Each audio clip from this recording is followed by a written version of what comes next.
The typical Canadian in their late 50s has about $100,000 saved in their RRSP and TFSA combined. Not a million, not even close. And if you've been watching those headlines that say you need $1,700,000 to retire, that number probably feels like a punch in the gut. But here's something most of those headlines miss entirely. $100,000 in savings is not your whole retirement picture. Not even close. Because there's a category of retirement wealth that almost nobody counts, and it's likely worth several $100,000, maybe more. Your CPP, your OAS, and any workplace pension you've earned aren't just monthly checks. They're assets. They have a dollar value. And when you learn how to calculate that value, a lot of Canadians who thought they were miles behind discover they're actually in much better shape than they realized. I've watched this happen over and over. People come in convinced they're not going to make it, and the number that changes everything isn't a new savings strategy. It's just a different way of counting what they already have. In the next few minutes, I'm going to walk you through something called pension equivalent net worth. It's a straightforward calculation that converts your lifetime pension income into a lump sum dollar figure, so you can see your real retirement wealth, not just the number sitting in your RRSP. If you're a Canadian near retirement and you want to know your actual number, hit subscribe right now. That's exactly what this channel is built for. Most Canadians look at that $100,000 median savings number and think they're hopelessly behind. But they're measuring their retirement wealth the wrong way. They're comparing a savings account balance to a number that was built for people who have no pension at all. Here's the calculation that changes the picture. If you have a workplace pension that pays $30,000 per year, financial actuaries value that pension at 15 to 20 times the annual benefit. That means a $30,000 pension is worth between $450,000 and $600,000 in retirement assets, before you add anything else. Now add the average CPP of $848 per month. That's $10,176 a year, and OAS of $727 per month. Another $8,724 a year. Together, that's about $18,900 a year in government income. Multiply by 18, and you get another $340,200 in pension equivalent wealth. Add that to the DB pension, and you're already at $790,000 to $940,000 in retirement assets, before counting a single dollar in savings. I used to think I needed $1 million in the bank to retire comfortably. It wasn't until I ran the numbers on my own CPP and a small pension that I realized I was already in a much stronger position than I thought. That was a real wake-up call. Let me show you how this plays out with a real example. Take Doug and Linda, both 62, living in London, Ontario. Doug worked in manufacturing for 30 years and has a defined benefit pension that will pay $28,000 a year. Linda has been contributing to her RRSP throughout her career and has $120,000 saved. They own their home outright, worth $480,000. On paper, if you just count the RRSP, they look underprepared, but run the pension math. Doug's $28,000 pension multiplied by 18 equals $504,000 in pension equivalent wealth. Add CPP for both of them. Let's say they collect their average amounts at 65 and OAS for both, and you add another $342,000. That brings the total to $846,000 in pension equivalent wealth, plus $120,000 in savings. They're sitting at roughly $966,000. That's close to $1 million, without counting the house at all. The people who miss this aren't bad at math. They're just using the wrong measuring stick. They've been told their whole lives to look at the balance in their account. Nobody taught them to count the income stream they already earned. That said, there's a catch. That pension equivalent number only holds up if you receive the full income stream for the rest of your life. And many Canadians quietly give away tens of thousands of dollars in lifetime pension value by claiming CPP and OAS too early. That decision alone can shift your pension equivalent net worth by more than $100,000. Now here's where the decision you make in the next few years has a direct dollar impact on that pension equivalent net worth number. Most Canadians take CPP at 65 or even earlier. It feels like the safe move, get the money coming in as soon as possible. But the math tells a different story. Every year you delay taking CPP past age 65, your monthly benefit goes up by 8.4%. That's a permanent increase. It stays with you for the rest of your life. Delay from 65 to 70 and you get a 42% increase. The average CPP payment of $848 at age 65 becomes $1,204 at age 70. Think about what that means for pension equivalent net worth. At $848 per month, your CPP is worth about $182,000 in equivalent assets, using the 18x multiplier on annual income. At $1,204 per month, that same CPP is worth about $260,000. That's a difference of roughly $78,000 from waiting 5 years. And if both partners delay, you're looking at well over $150,000 in additional pension equivalent wealth, simply by choosing when to start. If you're 60 to 64 right now, this is one of the most powerful levers you have. It doesn't require more saving. It doesn't require investment returns. It just requires a plan to bridge your income from retirement to age 70 using other sources. Your RRSP drawdown, your TFSA, or part-time work.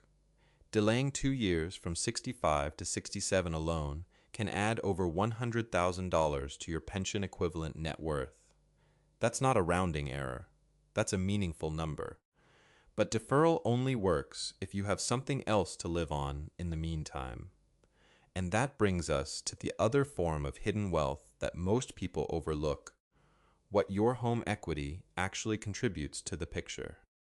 Let me walk you through the actual pension equivalent net worth calculation, step by step. You can do this yourself in about 20 minutes. Step 1. Write down every guaranteed lifetime income source you have. That means your CPP estimate from Service Canada, which you can get by logging into your My Service Canada account. It means any workplace defined benefit pension you've earned. It means OAS, which kicks in at 65. If you have any annuity income or defined contribution pension, note those too. Step 2. Convert each income source into a lump sum equivalent. For each one, take the annual amount and multiply by 18. That's the midpoint of the 15 to 20 range that actuaries typically use to value a lifetime income stream. If you're being conservative, use 15. If you want the midpoint, use 18. Either way, the number will likely surprise you. Step 3. Add your liquid assets, your RRSP balance, your TFSA, any non-registered savings or investments. These go on top of the pension equivalent values. Step 4. Compare the total to 25 times your desired annual spending in retirement. That's the equivalent of the 4% withdrawal rule applied to a savings-only portfolio. If your total, pension equivalent plus savings, reaches that threshold, you're on track. Now let's run this for Doug and Linda with the deferral scenario included. If Doug delays his CPP to 70, his payment goes from $848 to $1,204 per month. If Linda, who has a shorter work history, delays to 70 as well, let's say her payment goes from around $600 to $852 per month. Combined, they're collecting about $2,056 per month in CPP, or $24,672 a year. Multiply by 18, and that CPP alone is worth $444,000 in pension equivalent wealth. Add OAS for both of them, $727 per month each, and that's $1,454 per month, or $17,448 a year, worth about $314,000. Doug's DB pension of $28,000 a year equals $504,000. Their RRSP sits at $120,000. Add it all up. $504,000 plus $444,000 plus $314,000 plus $120,000. That's $1,382,000 in total retirement wealth. When I helped my dad run this calculation for his public sector pension, $35,000 a year plus CPP and OAS, we figured out his pension equivalent wealth was over $800,000. He had been quietly worrying for years that he wasn't a millionaire, that he hadn't saved enough. He actually had. He just hadn't counted it the right way. But here's the thing I've noticed. Even after people run this number and see it clearly, many of them still don't feel wealthy. They see $1,382,000 on paper, and something inside them still says it's not real. That gap between what the math says and what you feel is worth talking about. So why does it feel wrong even when the math checks out? There's a well-documented psychological bias called the availability heuristic.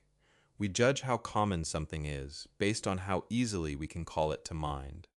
And liquid millionaires are everywhere in the media, YouTube channels, news articles, financial influencers showing portfolio screenshots. Meanwhile, you never see the retired teacher who quietly collects $52,000 a year from a pension and CPP combined and lives perfectly well. Those people don't make headlines. So we assume they don't exist in large numbers, and we measure ourselves against the wrong benchmark. The financial media doesn't help. You need $1,700,000 to retire in Canada is a real headline that gets a lot of clicks. It's not wrong for everyone, but it's almost always calculated for someone with zero pension income. If you have CPP, OAS, and a workplace pension, that number does not apply to you. It's completely normal to feel behind. That feeling isn't a sign that you've failed. It's a predictable response to years of seeing the wrong measurement. Your reaction makes sense. When I first calculated my own pension equivalent number, I realized I had been carrying anxiety about a benchmark that wasn't built for my situation.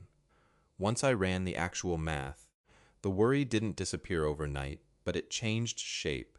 It stopped being panic and started being planning. The reframe is simple. Next time you feel that pull of not enough, pause and do the actual calculation. Write down the annual income from your CPP, OAS, and any workplace pension.